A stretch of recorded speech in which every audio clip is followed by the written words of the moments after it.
Hello guys, welcome to Gayatri vlogs. So ఇది నార్మల్గా నేను పూజ డే రొటీన్ అనమాట. ఆ రోజు ఇంకొక స్పెషాలిటీ కూడా ఉంది, ఏంటంటే తులసి పూజ అనమాట.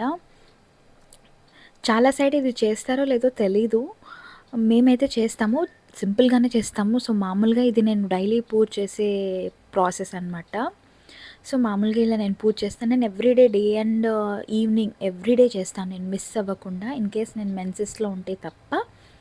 సో అలా పూజ కంప్లీట్ అయిన తర్వాత ఈరోజు తులసి పూజ కదా అని చెప్పేసి ఇవాళ నేను శారీ కట్టుకున్నాను. సో నేను కట్టుకున్న శారీ ఏంటంటే జార్జెట్ రెడ్ శారీ, ప్లెయిన్ అనమాట. దానికి ఒక సింపుల్ బ్లౌజ్ వేసుకున్నాను. కొంచెం హెడేక్గా ఉంటే ఫస్ట్ అయితే ఎన్ని పనులు ఉన్నా కూడా మనకు కాఫీ తాగితే ఆ ప్రశాంతతే వేరు కదా. సో అలా ఒక కాఫీ తాగేసిన తర్వాత మీకు నా శారీ చూపిస్తున్నాను అనమాట. ఇదే చాలా సింపుల్గా కట్టుకున్నాను నేను, పెద్ద హడావిడిగా పట్టు చీరలు అదేం కట్టుకోలేదు, కానీ చాలా సింపుల్గా ఈజీ టు క్యారీ అనమాట. సో ఇప్పుడు మనం పూజ ప్రాసెస్కి వెళ్ళిపోదామా మరి. బాల్కనీలో ఉన్న తులసి చెట్టుకి ఎలా పూజ చేస్తానంటే, నేనైతే మామూలుగా అయితే ఉసిరికాయలు కూడా పెట్టి పూజ చేస్తారు, ఉసిరి చెట్టు కూడా పెట్టి పూజ చేస్తారు కొంతమంది. ఏమంటే మాకు ఇది అవైలబుల్గా లేదు కాబట్టి మేము ఓన్లీ తులసికి పూజ చేస్తున్నాం అనమాట. మామూలుగా బ్లౌజ్ పీస్ పెడతారు పెట్టేవాళ్ళు, లేదంటే మామూలుగానే ఇలా చేస్తారు. కొంతమంది అమ్మవారిలాగా రెడీ చేసి కూడా పూజ చేస్తారు. సో మేమైతే నార్మల్గానే చేస్తాను.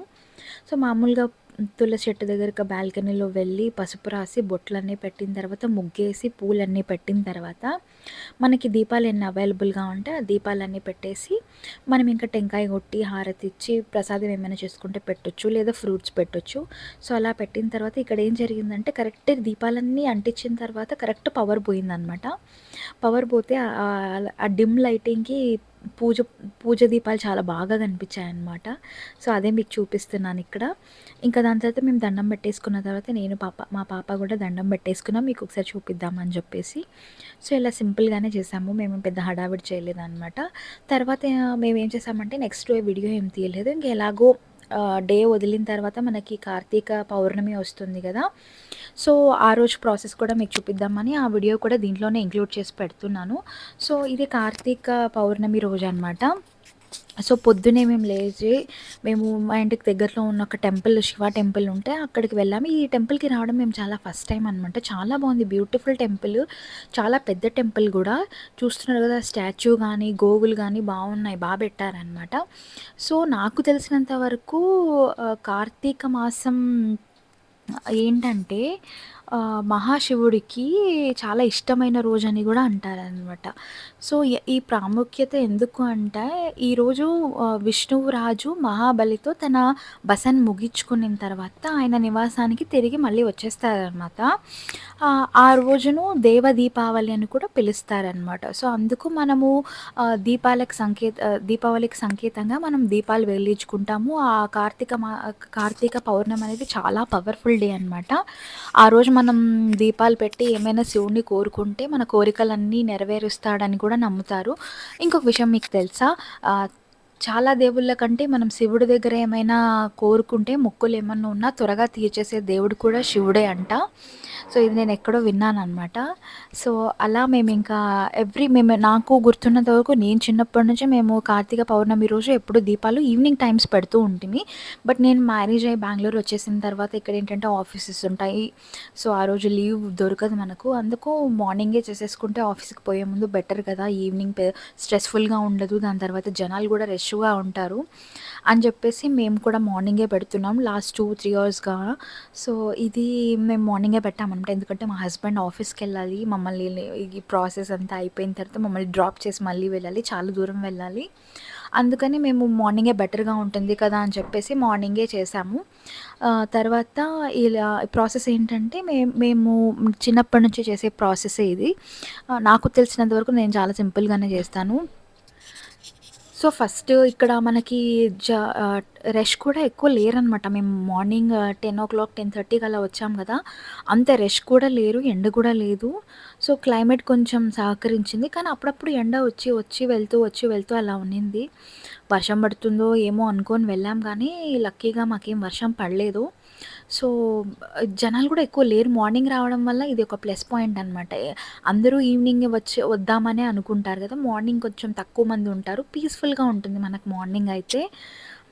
మేము వచ్చినప్పుడు 2 or 3 పీపుల్ అంతే పెడుతూ ఉండ్రి. ఆల్రెడీ మేము రావడం కన్నా ముందే కొంతమంది ఆల్రెడీ పెట్టేసి వెళ్ళిపోయారనమాట. సో, ఇక్కడేంటంటే దీపాలు పెట్టడానికి చాలా నైస్ అరేంజ్‌మెంట్ చేశారు. ఏమంటే ఒక సైడ్ శివలింగం, నంది ఉంది గదా! అక్కడ ఎవరు కావాలో వాళ్ళు దీపాలు పెట్టుకోవచ్చనమాట. సో, ఇంక అక్కడెక్కడో ఖాళీగా ఉంటే నేను, మా అత్త అటు సైడ్ బ్లూ కలర్ శారీ మా అత్త అనమాట. మేమింక ప్లేస్ సెలెక్ట్ చేసేసుకొని ఇంకా మేము దీపాలు పెట్టడం స్టార్ట్ చేసామనమాట. మామూలుగా సేమ్ కింద ఫస్ట్ క్లీన్ చేసుకొని, పసుపు రాసిన తర్వాత ముగ్గు పిండితో ముగ్గు వేసుకొని, ఫ్లవర్స్ పెట్టుకొని, దానిపైన దీపం పెట్టుకొని, ఈ ఒత్తులేంటంటే 365 ఒత్తులదనమాట. మనకు షాప్‌లో ఎక్కడైనా పూజ స్టోర్స్‌లో అడిగితే ఇస్తారు. ఇంకొకటేంటంటే మనం ఆహ్, ఈ వ వ ఎప్పుడైనా సరే నార్మల్‌గా దీపం ఇంట్లో పూజ చేసుకోకపోయినా, లేకపోతే ఫెస్టివల్స్ అప్పుడు పెట్టకపోయినా గూడా, ఈ 365 ఒత్తుల దీపం అనేది కార్తీక పౌర్ణమి రోజు పెట్టినట్టయితే మనకి సంవత్సరమంతా పెట్టినట్టు అని జెప్పేసి కూడా అంటారు. సో, ఇలా ఆ రోజు పెట్టడం వల్ల చాలా ఆహ్, మనకి బావుంటుంది.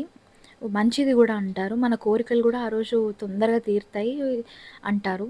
సో, అందుకు ఇంకా మనం దీపం పెడతామనమాట. కార్తీక దీపం. చాలామందే పెడుతున్నారు. ఈ మధ్య యూట్యూబ్‌లో వీళ్ళు చెప్పడము, అది దాని విశిష్టత అదంతా చూసి ఇంకా కొంచెం ఐడియా వచ్చి చాలామందికి క్లియర్‌గా ఉన్నింది. సో, ఇంకా ఇక్కడ నా పూజ ప్రాసెస్ అయిపోయిందనమాట. మా పూజ అంతా అయిపోయింది. తర్వాత ఇంక దీపం అంతా పెట్టేసిన తర్వాత ఇంక లాస్ట్‌లో టెంకాయ కొట్టేసి, టెంకాయ ప్రసాదం అక్కడ పెట్టేసి ఫ్రూట్స్ పెట్టేసిన తర్వాత ఇంకా నా పూజ అయిపోయింది. ఇంకా మా పాపని తీసుకొని తనకి దండం పెట్టిచ్చేసాననమాట. ఇంకా ఆల్మోస్ట్ అయిపోయింది పూజ. ఇంకా లాస్ట్‌లో ఇంకా కొట్టిన కొబ్బరికాయ ఉంటుంది కదా! అది తీసుకొని దాని మీద కర్పూరం పెట్టి ఇంకా హారతి ఒకసారి ఇచ్చేసి దండం పెట్టుకోవడమే ఇంకా. సో, పూజ అయితే ఇలా కంప్లీట్ అయిపోయింది నాది.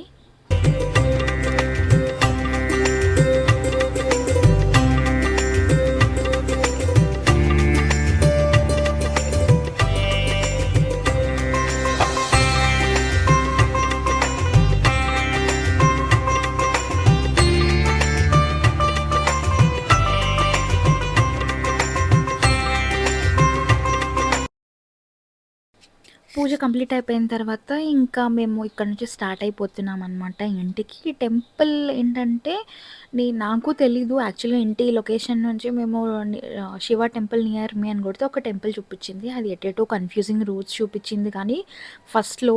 కానీ ఇంత బావుంటుందని టెంపుల్ నేను ఎక్స్‌పెక్ట్ చేయలేదనమాట. చాలా బావుండింది టెంపుల్.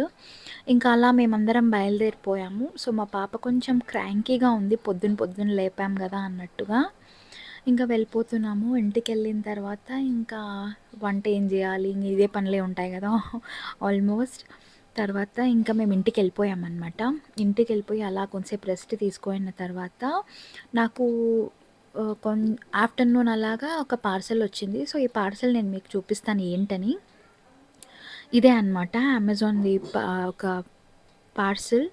సో, ఇదేంటంటే నేను చాలా సార్లు పార్లర్స్‌కలా వెళ్ళినప్పుడు చాలామంది థ్రెడ్డింగ్ బదులు ఫేస్ వాక్సింగ్ గూడా చేస్తున్నారు. నాకు ఫస్ట్‌లో అనిపిచ్చింది ఫేస్ మీద వాక్స్ ఎలా చేస్తార్రా బాబు! ఇరిటేషన్ ఏం రాదా? రెడ్‌నెస్ రాదా? అనుకోని. దాని తర్వాత ఇది నేను సడెన్‌గా మొన్న యూట్యూబో ఏదో చూస్తున్నప్పుడు నాకు ఈ వీడియో ఒకటి కనిపిచ్చిందనమాట. ఈ బ్రాండ్ వచ్చేసి Urban Yog Brazilian face wax అనమాట. ఇది ఓన్లీ ఫేస్ కోసం యూజ్ చేస్తారు వాక్స్. మనకి ఇందులో ఏమేమొస్తుందంటే, సో, ఇలా ఒక ప్యాకెట్ వస్తుందనమాట. సో, దాని మీద ఇన్‌స్ట్రక్షన్స్ ఏమైనా ఉన్నాయి. ఎక్స్‌పైరీ డేట్, ఎలా యూజ్ చేయాలి, ఇవన్నీ ఉన్నాయనమాట. సరే నేను కూడా ఒకసారి ట్రై చేద్దాం గదా ఇంట్లో అన్నట్టు. ప్రతిసారి పార్లర్‌కెళ్ళాలంటే చిరాకొస్తుంది మంత్లీ వన్స్. ఇది సరే ఒకవేళ ఇది వర్కౌట్ అయితే ఇంక ఇదే కంటిన్యూ చేస్తాము అన్నట్టుగా నేను తెప్పించుకున్నానిది. ఇది ఇంకా నేను ట్రై చేయలేదు. నేను ట్రై చేసే వీడియో కూడా నేను పెడతాను. సో, ఫస్ట్‌లో అయితే ఇది ఓపెన్ చేయగానే ఒక చిన్న స్టీల్ కుట్టిది ఉందనమాట. చాలా క్యూట్‌గా అనిపించింది. మనకి టిఫిన్ బాక్సెస్ ఉంటాయి గదా! స్నాక్ బాక్సెస్ అలా అనిపించింది. దాని తర్వాత దానికి ఫోల్డబుల్ ఒక హ్యాండిల్ గూడా ఉందనమాట. దాని తర్వాత ఒక చిన్న జిప్ లాక్‌లో ఇలా బీన్స్ వచ్చాయి. వాక్సింగ్ బీన్స్ అనమాట ఇవి. దాన్ని మనం ఆ పాన్‌లో వేసుకొని స్టవ్ మీద లో ఫ్లేమ్‌లో ఇది హీట్ చేసుకొని, కొంచెం మనకి కన్సిస్టెన్సీ బాగా వచ్చిన తర్వాత ఈ స్పాచ్యులా తీసుకొని మనం ఫేస్ మీద మనకి అప్పర్ లిప్ కావాలా, చిన్ కావాలా, లేకపోతే చీక్స్ కావాలా, మనకి ఎక్కడ కావాలంటే అక్కడ అది పేస్ట్ చేసుకొని అలా పుల్ చేయడమే అనమాట. ఆ ప్రాసెస్ కూడా నేను మీకు చూపిస్తాను. ఇదైతే ఇంకా యూజ్ చేయలేదు నేను. చూడ్డానికైతే బానే క్యూట్‌గా అనిపిచ్చింది. సో, దీని ప్రైస్ గూడా నాకు అప్రాక్సిమేట్‌లీ 330 రూపీస్ పడిందనమాట. సో, 330 రూపీస్‌కి బెటరే గదా అని అనిపిచ్చింది. సో, మనం ఇదొక ఐ గెస్ 10 టైమ్స్ వరకు యూజ్ చేసుకోవచ్చు కదా అన్నట్టుగా. ఇది ఐబ్రోస్ మీద కూడా ట్రై చేసినారు గానీ, వీడియోలో నాకు పెద్దగా రిస్క్ తీసుకోవాలని అనిపించలేదు. సో, ఇదే అనమాట నా రివ్యూ. ఇంతవరకు నా వీడియో చూస్తుంటే చాలా థ్యాంక్ యూ. ఇంకా ఎవరైనా సబ్స్క్రైబ్ చేసుకోకపోతే please like, share and subscribe to my channel. అంతవరకు ఉంటాను. బాయ్.